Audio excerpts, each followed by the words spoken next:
Hey everybody, Guy here with Total Geek Live, Totally XX. We're doing a special 80s themed show tonight, all the X's. And with me, as always, is Baltimore, Danny, and Mr. Kaiser, who is planning on making his own gross toys during the show. So we're going to be talking about gross toys of the 1980s. We are definitely children of the 80s, and we had basically everything gross, nauseating, and disgusting, and we loved it. We have a couple. We're going to talk about a couple of our favorite toys, everything from Madballs to Garbage Pail Kids to Slime Pits. So chances are you may have had one of these toys growing up, and if you didn't, well, you get to learn a little bit firsthand from the people who did. Also, as a little extra bonus during the show, I have a pack of Garbage Pail Kids that we're gonna open up. This is completely unopened. Haven't opened this yet, so we're gonna open it up during the show and see what we actually have. So awesome. Let's talk about some of our gross toys. Baltimore, which ones did you have? Well, I definitely had the slime ones because, of course, there was a slime pit with He-Man, so I had to have that. And that was super gross and fun, and except with Moss Man, because his kind of like texturized body with the slime never dried right or whatever. So that was the mistake you only make once. But the rest of them were fun and enjoyed with all the slime. And you used to get like the slime in the little plastic cans. Yeah, it was. Right? It had the gray top on it, and I think it was was it Hordak's skull? It was. Yes. Yeah. Because it was Hordak's slime chamber, wasn't it? Right. Yeah. His slime pit, yeah. The slime right. pit. So you had his nice little mug on the top. This is actually something from PowerCon last year. Super 7 does these little muscles of the He-Man characters, but they put them in like a slime can, and they made them like translucent slime colored, all these little cool muscles. Yeah, that's what the can looked like. Yeah. And this one, to kind of make it up, they put Skeletor on this one, but it was Hordak on the original. Yeah. I remember the grayish looking top, and it was Hordak's face. Yeah. But yeah, Moss Man was not a contender. Neither was Grizzlor. Yeah, if you put in Grizzlor, he's basically done.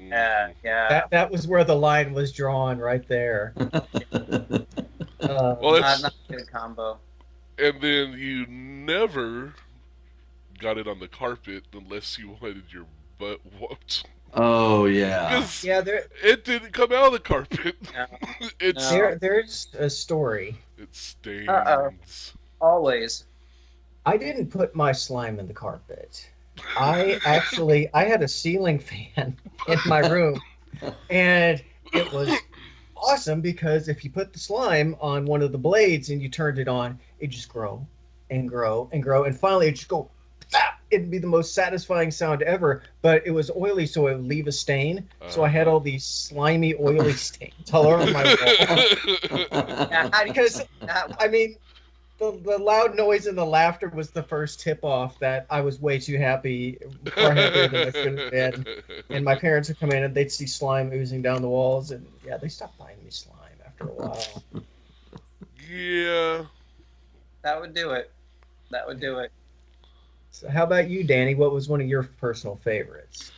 We could talk about, I loved Mad Scientist. I had, we went through our lists, and I had the living ice figures and the mini, it was like the little mini size ones. I think they came in little packages. It was like a round container thing and then a thing next to them and all that. And they were like, $5-6 or whatever. So that was the nice cheap thrill of it. But then I also got the Dissect an Alien. That was like a bigger set. And you could, pull out all the organs of the thing. That was probably, I don't remember eating them, but maybe. No. There's the mad scientist that did the edible organs. I don't remember eating it, but I don't think you were supposed to. Because I remember my dreams, but I remember my Madballs tasting weird. I mean, they're disgusting. You eating things? And slime was disgusting. You should probably not be eating those things. I suddenly feel less bad about my ceiling fan story. I wasn't eating the damn stuff, even I knew that. Oh, gosh. And then I really loved the Monster Lab because you had this little vat thing, and you had, it came with a mold, so you put your monster skeleton in this mold with all this goop, and you create this kind of jiggly looking monster thing, but then you put it into the vat and pour this little powder in with water, and it fizzled, and it just destroyed the flesh, so that there was nothing but the skeleton again, and then just rinse and repeat. And and you sit there, and as the flesh is just eating off of the bone, you and, have a little fun with that and stuff. It was a good time being a kid. So how about you, John? When you weren't eating things, what did you like to play with? Right. Well, he's eating his Madballs. Yeah, my Madballs I played with probably the most out of the gross toys. It's like I remember stuff like Boglins, and they smelled really funny. But I remember the Mad. Yeah. So you should probably keep those away from your this area. Right. Yeah. It's the Boglins were a puppet, so you're supposed to have them on your hand and go like that with people, not like. Were you trying to? Yeah. Were you trying to talk out of it? I'm a Boglin. That Boglin sounds oddly familiar. That was you last night. Yeah. Oh man. So Kaiser was eating these. Globulus. Yeah, that was the one I had. Slobulus. Nice. The droopy eyeball guy. Yeah. Yeah. You liked them. Yeah, so they're back on the store shelves right now. They are. Well, they made it come. What was the one that had the metal plate in his head? I had him too. Bash Brain, I think. Bash Brain. But he originally was called Crackhead, but they changed his name. Right. Yeah, he was a later series. At least these. Yeah, they actually brought Madballs back. They're presently relaunched. I know you can get the standard ones. I think they're doing some new ones. They're also doing a whole run of sci-fi and horror themed ones. I got one based off the Alien. Dude, I've got to find you those. can only get those at Best Buy. Yeah. So these are nowhere else. Yeah, Jason, Freddy and Leatherface and stuff like that. So yeah, they're still indulging us. At Best Buy online? Or do you have to go No, to the Best store? Buy's the store. I walked in and I store. saw them by the checkout, and I was like, "Oh my god, all my dreams But came if you true." don't have a Best Buy close to you. Yeah, if you happen to not live near a Best Buy. That's a thing. Yeah. Right. So I guess you could order it online. Yeah, but Madballs were I think they were one of the earliest gross toys. I mean, they had a couple waves of the standard baseball size toys. And then they did the Super Madballs, which they themed one based off a football and a soccer ball and a basketball. Okay. Oh wow! Yeah, I remember those. Yeah, Touchdown Terror and Foul Shot. Do you remember the action figures? No. They were basically little figures. I mean, they're fully posable action figures, and they had the Madball, and it basically you press it down on the body, and they had a spring thing, so the ball would pop off. So they're these little specialized bodies for the balls, and they had a Madball cycle. So they had all kinds of stuff going on, and one of the weirdest things about the Madballs, and it was it was the gross toys were so prevalent they took over basically everything. Marvel had a younger kids line of comics called Star Comics. And they had everything from droids and Ewoks, the old Star Wars Saturday morning cartoons, Heathcliff, Top Dog, Spider-Ham. That's where Spider-Ham originated. I love Spider-Ham. Peter Porker for life. Peter Porker, the spectacular Spider-Ham. But then they also had stuff like Strawberry Shortcake and Care Bears. Well, Care Bears being, it was obviously just standard Care Bears kind of based off the animated series. But issue 13, they had the Care Bears pair up with the Madballs to fight like one of their bad guys. So sure, that you track. can imagine. Wow. Yeah. So the Madballs were just flying through the air and being Yeah, gross. they just kind of fly around, and they just kind of like think they were supposed to destroy the Care Bears, and I think they met them and just kind of like hung out. They decided everything was fine. friends. So they became friends and beat God, what was his No Heart from Care Bears. Yeah, No Heart. Yeah, the Yeah. icy guy. Yeah, he's actually a cool looking villain for Care Bears. But yeah, it's like issue 13 of Care Bears was meeting the Madballs. Didn't they have a cartoon as well? I swear I remember seeing a Madballs cartoon now that we're talking about it. They Really? did. It was direct to video. It was called Escape from Orb. And their song, of course, was like Great Balls of Fire from Jerry Lee Lewis. That was like their main theme song. Well, goodness gracious. Great Balls of Fire. Yeah, because I remember they kind of looked like Pac-Man, like the old Pac-Man cartoon, the way could just vary around with arms and legs. Yeah. So, yeah, that was that kicked off everything in '85. The other one that was in '85. Let's see, I'm trying to think. Well, they had Garbage Pail Kids. Yes. That was my other one. Was Garbage Pail Kids. Everybody I collected. Had those. Oh yeah, absolutely. Yeah. It was cool because they were stickers. You could peel them if you wanted to. You could peel them off and put them on your Trapper Keeper. Yeah. Mm-hmm. I'm doing this. And folders and all that kind of stuff. Yeah. Whoa. So yeah, are they still stickers? Well, let's find out. Is there a stick of gum? Oh God. Ooh. I hope not. Let's see. Well, it looks like there's. Let's see who we have. We have Turned Page. Right on. Oh, she's actually sticking out of the thing. They are stickers. Okay, cool. They're just like it. Feline Farah. Oh man. She's like crazy cat lady. Genghis Khan. Yes. Because they also had because they always had like the standard ones, but then they also had alternate names too. Let's see who he is. Yep. He's Sammy Salmon. So nice. He's swimming with the fishes. Yeah, like he could also be like Chili Willy on another card or something. Oh yeah. So we've got like 4 or 5 more. Halved Henry. I guess he's like a Jekyll and Hyde variant. Was that a Madball out his other side? Yeah, it looked like It looked like Slobulus. Oh, this is nice. Disjoint Ted. He's like a little Lego dude. Oh, that's really cool. That's pretty crazy. That's now one of my favorites. Let's see. Bumper Carl. Oh.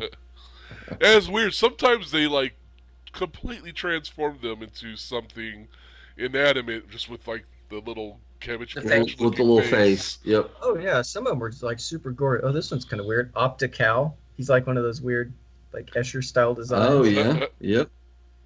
They've got like puzzle pieces on the back, so I guess you can buy a bunch of these. Bellowing Bella. Big Valkyrie. And my last one is Dodge Bill.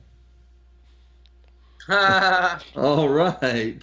So, but yeah, some of those early ones got like stupid gory. Let me see. Yeah, that seemed like a lot. Yeah, it seemed like a lot. That was 10, and this was actually from a series in 2013. I got these on a whim, and I completely forgot about them, and I found them like a couple months back. Wow. So yeah, I don't remember that many. Yeah, I remember like only getting like 5 or 6 in a pack at a time or whatever. And these are actually a little nicer. They're like higher gloss and yeah, the quality of it, because I remember the originals were just kind of papery, and these are sometimes would rub off and wear, a lot of wear and tear and stuff.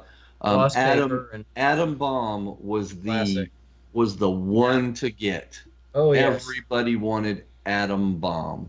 Yes. Because it kind of looked like the Genghis Khan or whatever one you had, where it exploded out of the head thing. Yeah. He was kind of the icon, the logo. Right, exactly. He was usually on the packs and stuff. It was just such an iconic thing, and just everybody wanted that one. If you wanted to trade, man, you're gonna have to easily trade a couple of other high level classics for just that one. Yeah. There was like a bunch of people like who bring just folders of them to school, and of course the teachers hated them. I mean, they hated them. They'd take them all away from you because it's like everybody's like, instead of doing classes, just like, man, they were just trading these things out and running like a legitimate business on the side and in middle school. But yeah, so these are a lot of fun. Did you guys ever see that movie that came out? Yes. I think I saw bits of it, but I'm not sure if I saw the whole thing. I I only remember bits of it. I know I've seen it all multiple times, but I think I've blocked it out of my memory since then. I loved it. '87. I loved it when I was a kid. I thought it was freaking awesome. Yeah, it was like Garbage Pail Kids. Yes, hello. Yeah, and just the weird, outfits that they had that these people are running around in as Garbage Pail Kids, and they had the potty humor and all that kind of stuff. So that totally amused me as a kid. It was all bad puns and fart jokes. And exactly. I remember renting that, and I think my dad looked at me like I had mental issues because I wanted to watch this highbrow entertainment. Right. Now, it does not hold up well. No, that one does not. If you go back and watch, it's, good luck on trying to finish the whole thing. Oh. Well, I feel a challenge coming on. Well, because it's like they were accurate costumes, but like, they were so uncanny valley. It wasn't like Ninja Turtles where it kind of had like fully animated mouths. I don't even think half the mouths moved or the eyes moved, and they're just kind of like there. Yeah. And it's just, they're already creepy looking enough, but the fact that they weren't even remotely animated. Right. It got really creepy. Yeah, it was just a bizarre, twisted thing. Obviously they were a parody of Cabbage Patch Kids, and of course Coleco sued because it was such a big deal. But yeah, of course, Tops, who makes Garbage Pail Kids, changed the appearance. I don't know. They still look like the same thing. Like, they still look like Cabbage Patch Kids and logo design. Yeah. But they still look. Oh, wait, here's Adam Bomb. He was on the cover the whole time. Yeah, there he is. He was with us all along. This whole time. Yeah, hello, most iconic, and I'm just like, Just look at the cards, man. But yeah, I think they actually tried to reboot the Garbage Pail Kids. Imagine that. I think Michael Eisner's production company wanted to bring a CG animated Garbage Pail Kids, and they didn't make that. I'm sure that was a mercy killing. Yeah, no kidding. I really don't see anything like that. Even making $1. You know what? After the Angry Birds movie and it having like a 5-minute long piss joke, I think a Garbage Pail Kid movie could probably work. I have to agree with Kaiser on this, because as bad as I think it may be, I still think worse things get made. Yeah, that is true. That is true. That is very true. Someone thought that throwing sharks in tornadoes was going to be a good idea. And 5 movies later, they still do. So over again. Somehow it's going to make money. Yeah, 85 was the launch of like all the gross stuff that came up, but 86 was that special year when slime was the thing, and everybody had slime. Nickelodeon, Double Dare. Right. They had a whole game show based around slime. Heck yeah. There was slime up the nose. You pull the flag out. Pull the flags out. That was the year that, of course, the slime pit came out from He-Man, and that was part of the Evil Horde line. You turned them into slime monsters. Double Dare, of course, was again the other big one. And then at that point, it was just like slime mania, and like you guys said, it's like you couldn't get near carpet or clothes or hair because it never came out, or walls in my case, as my ceiling fan demonstrated. But it's like you had the Mad Scientist, which was 87, and then the Ghostbusters, the ectoplasm. Ectoplasm, that was 88. Yeah. And that was cool because the slime by and large was green, and it was like a nasty booger green. It was pretty awful looking. And of course, you could like smush it and make farting noises, and that was just way better. Yeah, that was the best part. But ectoplasm really ramped it up because it was like it came in purple and red and yellow and blue, and it even came with like a little toy ghost inside. Yeah, a little plastic ghost. Yeah, each one had like a special ghost. Yep. That was really cool because that was an accessory so that they could go hunt the Ghostbusters and then the Ghostbusters bust them and all that. Yeah, it was a lot of fun to incorporate that whole thing into like the Ghostbuster toys that I already had. A lot of fun, and actually get to slime them. Well, there was also like the sludge creature.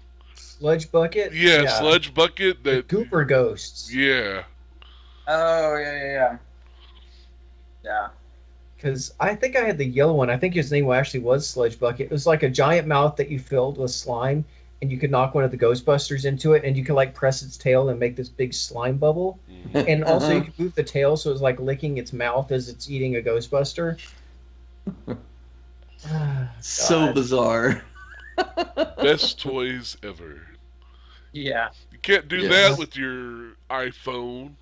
No. That's right. Android. There's no slime app. Or is and there? Then of course, Ninja Turtles when Playmates launched that, I think in '87, but I think it took about 2 years or so for them to do their own Retro Mutagen ooze. More slime.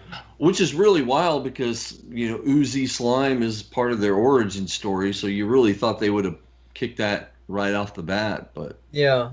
Well, the whole slime thing, it just comes in waves. Like every 2 years, it's like Pennywise. Because now they have or I don't know now, but like in the '90s, it became like Gak and oh yeah, the Nickelodeon Gak and other slime type things. Yeah. Yep, Flarp. Yep. Smudge. Yep. Yeah, so it's just one of those cyclical things. Every so many years, it just keeps coming back. Right. Yeah.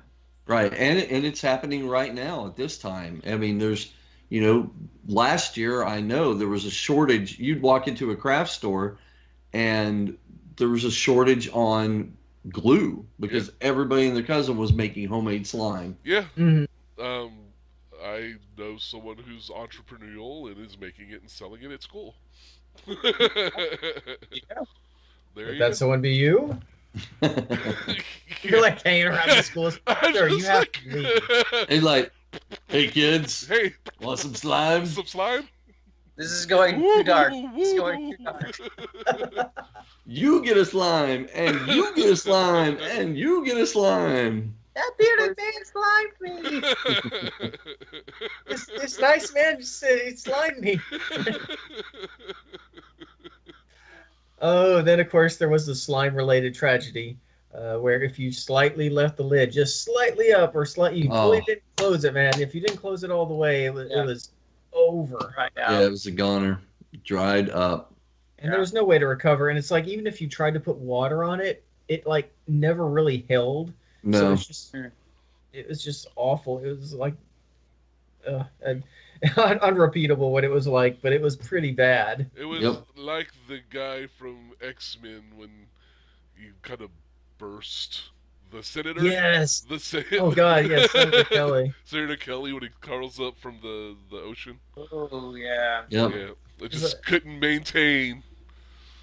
It's like, man, there's no coming back from that. Yeah. Nope. Not at all. That was sad times. So 80s. Or went out for Senator Kelly. Yep.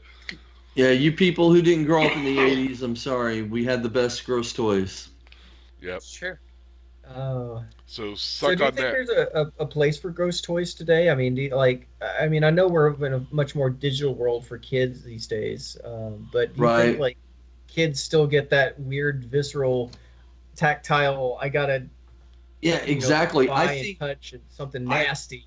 Exactly. I think of any kind of toys that would sell well right now would be, like Madballs and stuff. I mean, this is something that you can throw back and forth with your friends. You could even try hacky sack with this thing, you know. I could totally see that. We saw last year's slime making a comeback. I mean, I think definitely for more hands-on experiences, and parents are trying to get their kids involved more with STEM, the science and math and all the technology and all that kind of stuff. So the mad scientist stuff, I would totally see making a comeback if they were to, start to put those out again, or maybe even like a weird gooey chemistry set kind of thing where you create all these kinds of different gross experiments and things like that. And I could totally see that. Eat them, make them edible. Right, you want to eat instead of eating your Madballs. Madballs are a light, nutritious snack. So here's your Thanksgiving planning ideas for this year. No, but there definitely needs, and I guess that does rest on the parents in engaging their children with physical toys. Right. And because these are shiny and download apps. Engrossing, and you lose your kid for days in there if you let them. I'm sure with my proclivity towards gaming and everything that I had as a child, that I would have been the same way with the cell phone if I was growing up now. But even though I had those, I still loved physical toys. Even though I had like the gaming and stuff. So is it just cultural change, or is it just parents not pushing the play with this, and just caving in and letting them play with the phone to keep them shut up? Yeah, but you also had, a lot of the shows and toys were all, tied together and mixed. Like He-Man was a cartoon because it would sell the toy line. So a lot of these like gross things were, interconnected with other things, and I feel like that's part of why it had such success back then, because it was intertwined with all these other little, connections. You had the Garbage Pail Kids, which were a direct, the parody of Cabbage Patch Kids, and that was just eat it up. And today, if you had something that was Pokemon but gross Pokemon, that would, that's kind of how that would. Pokemon. Yeah. There you go. Pokemon. That's it. Let's start Pokemon now. Pokemon and get sued by Game Freak and Nintendo. Gotta vomit them all. Gotta vomit them all. Well, they do have some little things like I saw like in the Toys R Us. Pikachu. Pikachu. It would be more, since it's gotta catch them all. It'd be more like gotta retch them all. Retch. I smell the concept. No, I'm telling you. I think they do have some stuff. Like I've seen last year at Toys R Us, like over the holiday season, I saw something called the Grocery Gang, and then some things that were like, it was like little tiny toys seem to be the big thing these days.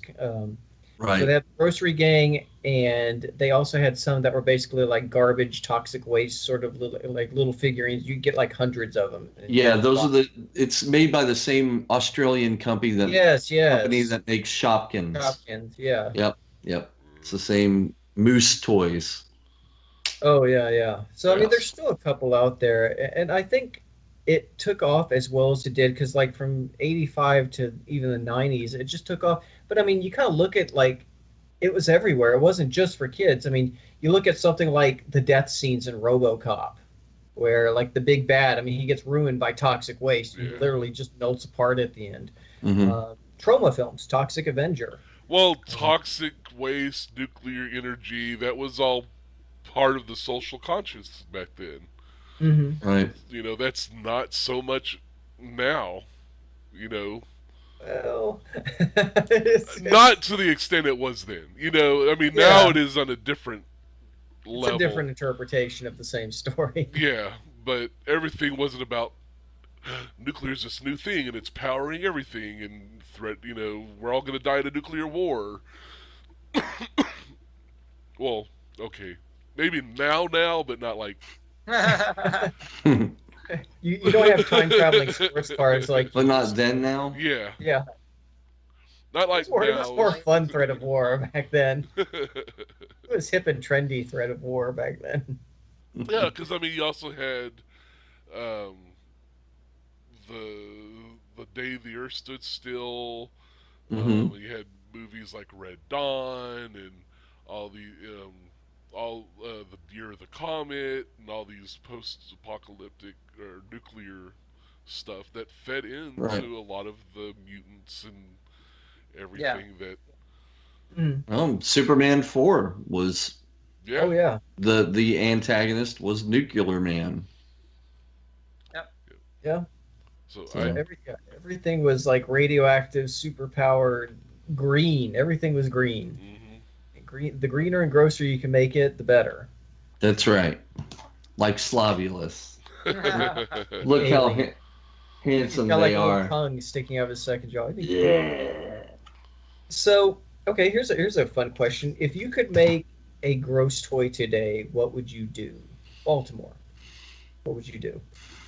Like if you can make just something gross, just super fun, super repellent. Well, I feel like for me the height of grossness is the squeezability of something. Mm-hmm. So like if you got something that had like a ball shape or whatever it is, and you squeeze it, and like the eyes could pop out, and like tongues would go like. But I feel like that may already happen. Like you squeeze things, and it's like it's liquidy or inside, and it just like. You just make it grosser. That's the whole thing. Even if it has come out, you just make it grosser. Yeah. Made actual sheep bladder and intestines and stuff.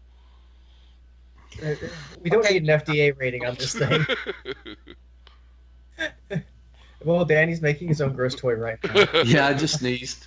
But that was it. What would you do, Danny, if you had a gross toy to make? I think I would make a life-size. What was it? The Banta or whatever that you could then slice open and Tauntaun. Yeah, Tauntaun, not Banta. Yeah, Tauntaun. So it would slice open and then you could crawl into it and keep warm, but it would be all ooky gooky and slimy on the inside and stuff. Oh, that was so gnarly. I remember that in Empire Strikes Back. You could almost just feel it because it just all and white. Smell it. I can almost smell it too. Yeah. So how about you, Kaiser? What would you do? So I'd probably have like a line of like these robot toys, and you think, oh, they're just robots, but like if you open it up, it's actually like gooey, like fleshy bits and stuff, and like if you pull the arm off, like blood would seep out and be like all tendrily and stuff, so they'd be like living robots. Oh, that's cool. That is gross. That is gross. I think for me, I would just go for the obvious, and I would get a replica slime blower prop from Ghostbusters 2. Oh, yeah. Last slime. I mean, could you see that? How awesome that'd be? Jenkins, I need this report by 4 p.m. Oh, hell no! And just obliterate them with slime. Oh, yeah, just ruin them. And, of course, they're just so mortified that it gives you plenty of time to get away. So the tragedy of Matty Collector not finishing their replica toy project. Yeah. But it really was such a part of our consciousness. It's like even like everything tried to jump in on some gross toys at some point or another, and even just everything was mutants. Everything was gross toys. Like the Inhumanoids was one. Do you remember that one? Yeah. People that lies within, and like those things are horrible. Like some of them were like zombified things, so they can mutate humans, and it was just we loved it, and it's like we just kind of got away with it because I think the standards for parental guidance back then was like so different. They were still forming it. Exactly. It was around the time people were like, "Oh wait, we should probably look at this stuff a little closer." Oh yeah. Well, it was one of those times where it was just like the weirder the better. You had some weird thing. Well, let's figure out our own weird thing and make it weirder and grosser, and this proliferation of all these crazy things, and then it just kind of petered out, either sales or parental consciousness or something. But yeah, you're right. So. And yet you would expect the opposite to almost happen, since we were the ones who grew up with this stuff. You'd think that would be the influence now that, our age group are becoming the toy makers and the designers. You'd think we'd apply that, and yet it just really... Well, you guys are holding up Madballs. Madballs, that's true. Garbage Pail Kids are still sort of a thing somewhere. Yeah, so we are the merrymakers. Oh, yes. They still find a way sometime, somehow. Yeah. All right. Well, I've got nothing else. You guys? No, I've covered all the things that I wanted to cover. I mean, I could pick my nose. That'd be gross, but that'd be a gross toy. Maybe you could put some wheels on it. And roll it around. We could have roll around booger, man. Yeah, I mean, have like little boogers so you can roll around wheels and have stunt tracks. I mean, there's like infinite varieties of gross toys and natural materials too. Save the environment. So, that's right. Good times. Well, anyway, now that we're just getting into whole weird areas here, I think that's this wraps up our particular 19XX for gross toys of the 1980s. You can certainly find these toys online, or even if you can't find them, a lot of people have written up like incredible, crazy articles about Care Bears 13 or some of these videos that you can't really find anymore. Just even like the experiences that they had growing up and mortifying their parents and causing large cleaning bills. So we just wanted to share some of our personal experiences, and hopefully you can find your own and start your own next adventure. But anyway, that is everything for this particular episode, and as always, it's all geek to us. Thanks for stopping by, you guys. Bye. Bye. Thanks, guys. Keep it gross. Keep it gross. Go get you a Madball. I do want the Jason Voorhees Madball. That thing's awesome. Yeah, I wish they made a Pennywise one. I'd have been so down with that. Give it, though, if there's a series 2. If there's series 2, yeah, hopefully there will be. So, there you go.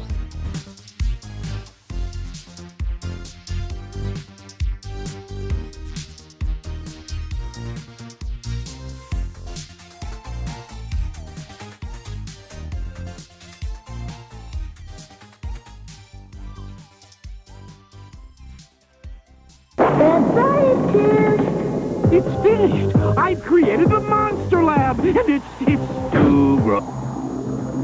I've been slime! No one escapes the evil orange slime pit! Hey, the name's Boglins. You sold separately, and we're looking for good homes. Maybe yours?